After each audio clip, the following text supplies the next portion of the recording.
அஸ்ஸலாமு அலைக்கும் வரஹ்மத்துல்லாஹி வபரகாத்துஹு. பிஸ்மில்லாஹிர் ரஹ்மானிர் ரஹீம்.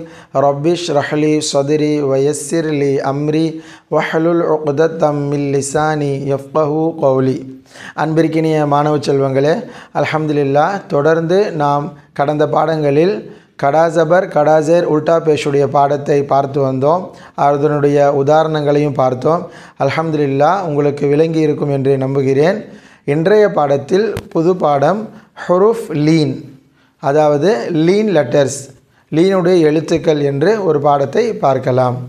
பிஸ்மில்லாஹிர் ரஹ்மானிர் ரஹீம். ஹுருஃப் லீன், அதாவது லீன் லெட்டர்ஸ், லீனுடைய எழுத்துக்கள். லீனுடைய எழுத்துக்கள் மொத்தம் 2 எழுத்துக்கள், ஒன்று வாவ், மற்றொன்று யா. நாம் ஹுருஃபே மத்தாவிலே பார்த்தோம், 3 எழுத்துக்கள், அலிஃப், யா, வாவ். ஆனால் இந்த ஹுருஃபே லீனில் வாவ், யா மட்டும் வரும். அதே போல் வாவிற்கு மேல் சுக்கூன் இருக்கும், யாவிற்கு மேலும் சுக்கூன் இருக்கும். ஆனால் எவ்வாறு மத்தாவிற்கும் இந்த லீனிற்கும் உள்ள வித்தியாசத்தை கண்டுபிடிப்பது என்று சொன்னால், இந்த இடத்திலே பாருங்கள், வாவ் சுக்கூனிற்கு முன்னால் உள்ள எழுத்திற்கு ஃபத்தஹா இருக்கும். நாம் மத்தாவுடைய பாடத்திலே பார்த்தோம், வாவ் சுக்கூனுக்கு முன்னால் உள்ள எழுத்திற்கு தொம்மா இருக்க வேண்டும். அப்பொழுதுதான், உதாரணத்திற்கு பா இருந்ததென்றால் பூ என்று எழுத்து படிக்க முடியும். ஒரு அலிஃப் அளவிற்கு எழுத்து படிக்க வேண்டும், பூ. ஆனால் லீனுடைய பாடத்தில் வாவ் சுக்கூனுக்கு முன்னால் உள்ள எழுத்திற்கு மேல் ஃபத்தஹா இருக்கும்.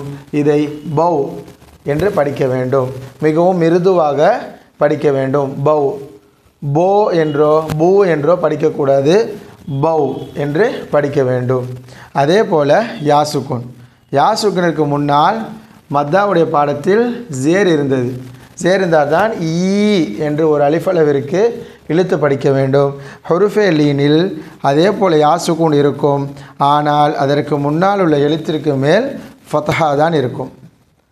வாவ் சுக்கினிற்கு மேல் ஃபத்தஹா தான், யா சுக்கினிற்கு மேலும் ஃபத்தஹா தான் இருக்கும். அதாவது யா சுக்கூனிற்கு முன்னால் உள்ள எழுத்திற்கு மேல் ஃபத்தஹா, வாவ் சுக்கூனிற்கு முன்னால் உள்ள எழுத்திற்கு மேலும் ஃபத்தஹா.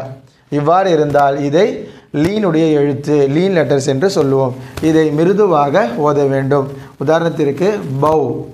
அதே போல் இங்கே பை என்று ஓத வேண்டும், பைத்துன். அதே போல் பௌ என்று ஓத வேண்டும். இதுதான் இந்த ஹுருஃபே லீனுடைய பாடம். இன்ஷா அல்லாஹ் அடுத்த வகுப்புகளில் இந்த ஹுருஃபே லீனுடைய பாடத்திலிருந்து உதாரணங்களை பார்க்கலாம். மாணவர்கள் இதை விளங்கி ஓத வேண்டும். அஸ்ஸலாமு அலைக்கும் வரஹ்மத்துல்லாஹி வபரகாத்துஹு.